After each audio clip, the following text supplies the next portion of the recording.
And what I love about this episode is that so many of you sent it to your siblings.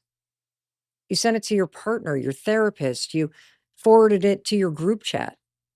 It didn't just explain your past, it gave you permission to stop fighting against it, to heal, to forgive, to understand, to accept the reality of what it's like for absolutely everybody in their childhood.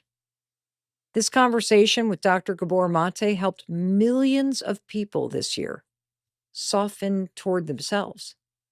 It helped you drop the shame you may have been dragging around. It helped you understand your family with a little more compassion. It helped you understand the tension or the frustration or the friction that you may feel with your siblings or with your parents. It helped you feel a little less alone in the ways that you struggle.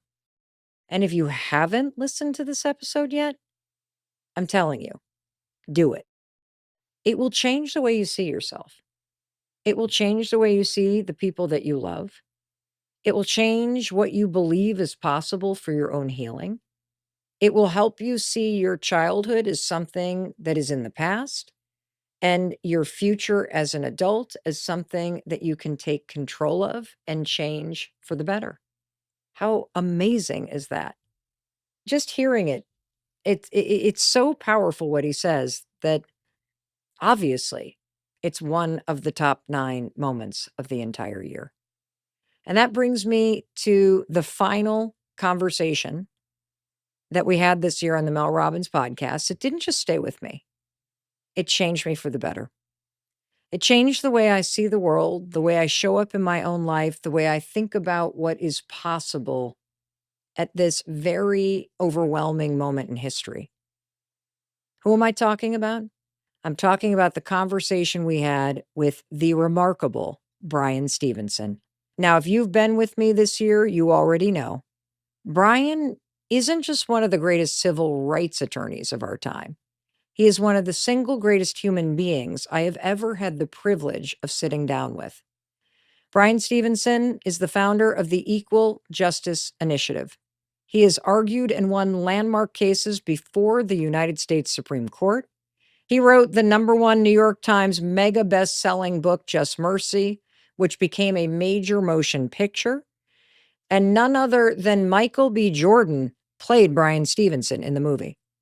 Bryan Stevenson has also received dozens of awards, like the MacArthur Genius Grant and the Gruber Prize for Justice.